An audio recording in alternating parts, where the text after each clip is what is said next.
Hello കൂട്ടുകാരെ, ഇന്നൊരു ഉച്ചയൂണിൻ്റെ recipe ആയിട്ടാണ് വന്നിരിക്കുന്നത് കേട്ടാ.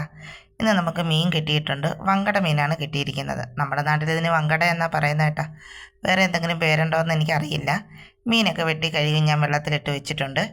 ഇന്ന് നമ്മൾ ഒരു മീനേ വാങ്ങിയിട്ടുള്ളൂ. നമുക്കിന്ന് ഉച്ചയ്ക്കത്തേക്ക് മാത്രം മതി ഊണ്. അതുകൊണ്ട് തന്നെ വളരെ ചെറിയ കറികൾ മാത്രമാണ് ഇന്നത്തെ ഉച്ചയൂണിനുള്ളത്. ഇന്ന് ഒരുപാട് കറികളൊന്നും ഞാൻ വെച്ചിട്ടില്ല. ഇന്നൊരു മീൻകറി, ഒരു അവിയൽ, ഒരു മെഴുക്കുവരട്ടി, അത്രയും മാത്രമേ തയ്യാറാക്കിയിട്ടുള്ളൂ. അപ്പം നമുക്ക് മീൻകറി വയ്ക്കുന്നത് നോക്കിയാലോ. ചട്ടിയിലേക്ക് വെളിച്ചെണ്ണ ഒഴിച്ചു. ചൂടായപ്പോൾ ഉലുവ ഇട്ട് പൊട്ടിച്ചു. ഉലുവ പൊട്ടി വന്നപ്പോഴത്തേക്ക് അതിലേക്ക് ഇഞ്ചിയും വെളുത്തുള്ളിയും സവാളയും ചതച്ചത് ഇട്ട് കൊടുത്തു. ഇനി അത് നമുക്ക് നന്നായി ഒന്ന് വഴറ്റിയെടുക്കാം. ഇഞ്ചിയും വെളുത്തുള്ളിയുടെയൊക്കെ പച്ചമണം മാറി നന്നായി ഒന്ന് മൂത്ത് കിട്ടട്ടെ. അപ്പോഴത്തേക്ക് നമുക്കതിലേക്ക് വേണ്ട പൊടികളൊക്കെ ചേർത്ത് കൊടുക്കാം. അതിന് ഞാൻ നേരത്തെ തന്നെ പൊടികൾ ചൂടുവെള്ളത്തിൽ കുതിർത്ത് വെച്ചിട്ടുണ്ട്. ഇഞ്ചിയും വെളുത്തുള്ളിയുടെയൊക്കെ പച്ചമണം മാറിയപ്പോഴത്തേക്ക് അതിലേക്ക് ഒരു സവാളയല്ല, ഒരു തക്കാളിയും 2 പച്ചമുളകും ഇട്ട് കൊടുക്കുന്നുണ്ട്. തക്കാളിയൊക്കെ ഒന്ന് സോഫ്റ്റായി വരുമ്പോഴത്തേക്ക് നമുക്ക് പൊടികൾ ചേർത്ത് കൊടുക്കാം. നേരത്തെ തന്നെ ഞാൻ ചൂടുവെള്ളത്തിൽ കുതിർത്ത് വെച്ചതാണ്. മുളക് പൊടി, മല്ലിപ്പൊടി, മഞ്ഞൾപ്പൊടി, ഒരു നുള്ളു കുരുമുളക് പൊടിയും കൂടി കുതിർത്ത് വെച്ചതാണ്. ഇങ്ങനെ നമ്മൾ കറി വെക്കുമ്പോൾ നല്ല കൊഴുപ്പ് കിട്ടും നമ്മുടെ കറിക്ക്. അതിനാണ് ഇങ്ങനെ നമ്മൾ കുതിർത്ത് വെച്ചിട്ട് കറി വയ്ക്കുന്നത്. അപ്പോൾ എന്താണ്ട് കുതിർത്ത് വെച്ചിരുന്ന പൊടിയെല്ലാം കൂടെ അതിലേക്ക് ഞാൻ എണ്ണയിലേക്ക് ചേർത്ത് കൊടുത്ത്, എന്നിട്ട് പൊടികളുടെയൊക്കെ പച്ചമണം മാറുന്നത് വരെ ഒന്നും വഴറ്റിയെടുത്തിട്ടുണ്ട്. പൊടിയൊക്കെ പച്ചമണം മാറി വന്നപ്പോഴത്തേക്ക് അതിലേക്ക് ആവശ്യത്തിനുള്ള പുളിയും ഉപ്പും ഇട്ട് കൊടുത്ത്, പിന്നെ ഞാൻ പൊടി കുതിർത്ത് വെച്ചിരുന്ന പാത്രത്തിൽ ഇത്തിരി വെള്ളം ഒഴിച്ച് അതും കൂടി ഇതിലേക്ക് ഒഴിച്ചു കൊടുക്കുന്നുണ്ട്.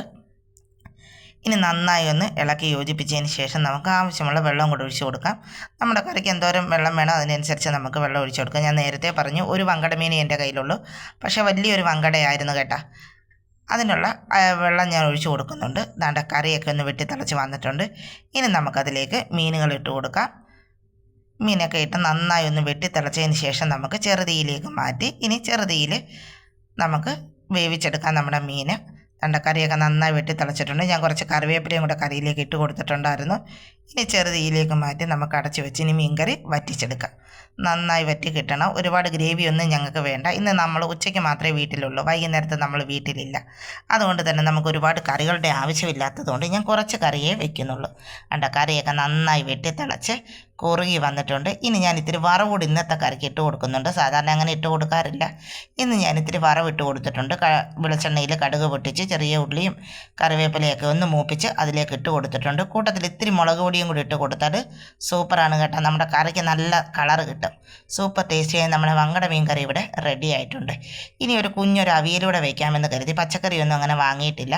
ഇച്ചിരി ചേനയും ചേമ്പും ചക്കക്കുരുവും പിന്നെ ഒരു ഉരുളൻകിഴങ്ങുമൊക്കെ ചേർത്ത് കുഞ്ഞൊരു അവിയൽ വെക്കാമെന്ന് കരുതി. അപ്പോൾ തൻ്റെ ചേനയൊക്കെ അരിഞ്ഞ് വൃത്തിയാക്കി ഞാൻ പാത്രത്തിലേക്ക് ഇട്ട് കൊടുക്കുന്നുണ്ട്. പിന്നെ അതിലേക്ക് നമ്മൾ അരിഞ്ഞ് വെച്ചിരുന്ന ചേമ്പും ചക്കക്കുരുവും പിന്നെ ഉരുളൻകിഴങ്ങും കൂടി ഇട്ട് ആവശ്യത്തിന് വെള്ളം ഒഴിച്ച് വെച്ച് നമുക്കൊന്ന് വേവിക്കാൻ വയ്ക്കാം. പച്ചക്കറിയുടെ അവിയലല്ല, ഇന്ന് നമ്മുടെ വീട്ടിലുള്ള സാധനങ്ങളുടെ ഒരു അവിയലാണ് കേട്ടോ. അതുകൊണ്ട് തന്നെ നല്ല സൂപ്പർ ടേസ്റ്റാണ് നമ്മുടെ ഈ അവിയലിന്. ചക്കക്കുരുവൊക്കെ അവിയലിലിട്ട ഒരു പ്രത്യേക ടേസ്റ്റാണ്. ആവശ്യത്തിന് വെള്ളം ഒഴിച്ച് വെച്ച് നമ്മൾ വേവിക്കാനായിട്ട് വെച്ചിട്ടുണ്ട്. വെന്ത് വരുമ്പോഴത്തേക്കും നമുക്ക് അരപ്പ് റെഡിയാക്കാം. തേങ്ങ, മഞ്ഞൾപ്പൊടി, ജീരകം, ഒരു കുഞ്ഞല്ലി വെളുത്തുള്ളിയും കൂടി അവിയലിനേക്കാൾ ഇത്തിരി കൂടെ നന്നായിട്ട് അരച്ചെടുത്തിട്ടുണ്ട്. ഈ അവിയലിന് നമ്മൾ ഇത്തിരി നന്നായി അരച്ചാണ് ചേർക്കുന്നത്. 2-3 കാന്താരി മുളക് കൂടെ അരച്ച് നമ്മൾ അതിലേക്ക് ചേർത്തിട്ടുണ്ട്. അരപ്പൊക്കെ നമ്മൾ പച്ചക്കറിയൊക്കെ പച്ചക്കറിയല്ല, നമ്മുടെ ചേനയും ചേമ്പും ഒക്കെ വെന്ത് വന്നപ്പോഴത്തേക്ക് നമ്മൾ അതിലേക്ക് അരപ്പൂടെ ചേർത്ത് കൊടുത്ത് അരപ്പിൻ്റെയൊക്കെ പച്ചമണം മാറുന്നത് വരെ ഒന്ന് ചൂടാക്കിയതിന് ശേഷം നമ്മൾ അതിലേക്കൊരു വറവ് ഇട്ട് കൊടുത്തിട്ടുണ്ട്. അപ്പോൾ നമ്മുടെ സൂപ്പർ ടേസ്റ്റിയായ അവിയൽ ഇവിടെ റെഡിയാണ്. ഇനി ഒരു കോവയ്ക്ക മെഴുക്കുവരട്ടി വെക്കാമെന്ന് കരുതി. കോവയ്ക്ക മെഴുക്കുവരട്ടിയല്ല, ഒരു ഫ്രൈ പോലെയാണ് എടുക്കുന്നത്. സവാളയൊന്നും ഞാൻ ചേർക്കുന്നില്ല. കോവയ്ക്ക മാത്രം ഒന്ന് ഫ്രൈ ചെയ്തെടുക്കുന്നത്. കോവയ്ക്കയിലേക്ക് മഞ്ഞൾപ്പൊടിയും കുരുമുളക് പൊടിയും ഇത്തിരി മുളക് പൊടിയും പിന്നെ ഇത്തിരി ഗരം മസാലയും കൂടെ ചേർത്ത് വെളിച്ചെണ്ണയിൽ നന്നായി വഴറ്റിയെടുത്താൽ മതി. നമ്മുടെ കോവയ്ക്ക ഫ്രൈ ഇവിടെ റെഡി ആയിട്ടുണ്ട്. കോവയ്ക്ക മസാല ഇവിടെ റെഡി ആയിട്ടുണ്ട്. നല്ല രീതിയിൽ വെളിച്ചെണ്ണയിൽ നമ്മളത് മൂപ്പിച്ചെടുത്തിട്ടുണ്ട്. വേറെ പ്രത്യേകിച്ച് മസാലയൊന്നും ചേർത്തിട്ടില്ല. മഞ്ഞൾപ്പൊടി, മുളക് പൊടി, കുരുമുളക് പൊടി, ഗരം മസാലപ്പൊടി. അപ്പോൾ ഏതാണ്ട് കോവയ്ക്കൊക്കെ ഏതാണ്ട് ഫ്രൈ ആയി വന്നിട്ടുണ്ട്. സവാള ഞാൻ ചേർത്തിട്ടില്ല. നല്ല സൂപ്പർ ടേസ്റ്റിയായ കോവയ്ക്ക മസാല ഇവിടെ റെഡി ആയിട്ടുണ്ട്. അപ്പോൾ ഇന്നത്തെ ഉച്ചയൂണിന് ഇത്രയൊക്കെ ഉള്ളു കേട്ടോ. വളരെ എളുപ്പത്തിലൊരു തയ്യാറാക്കിയ ഒരു കൊച്ചൊരു ഉച്ചയൂണ്. ഇതൊക്കെ തന്നെ ധാരാളം. അപ്പം പാത്രത്തിലേക്ക് നമുക്ക് ആവശ്യത്തിനുള്ള ചോറിട്ട് കൊടുക്കാം.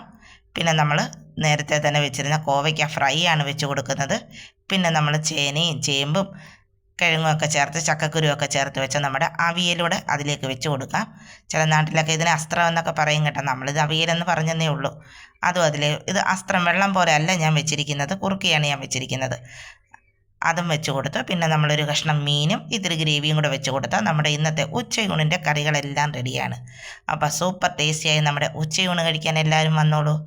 അപ്പോൾ എൻ്റെ ഈ വീഡിയോ നിങ്ങൾക്ക് ഇഷ്ടമായെങ്കിൽ ലൈക്ക് ചെയ്യാനും ഷെയർ ചെയ്യാനും സബ്സ്ക്രൈബ് ചെയ്ത് സപ്പോർട്ട് ചെയ്യാനും ഒന്നും മറക്കല്ലേ. അപ്പോൾ ഇത്തരത്തിലുള്ള മറ്റൊരു വീഡിയോയുമായി വേറൊരു ദിവസം നമുക്ക് വീണ്ടും കാണാം കേട്ടോ. ടാറ്റാ.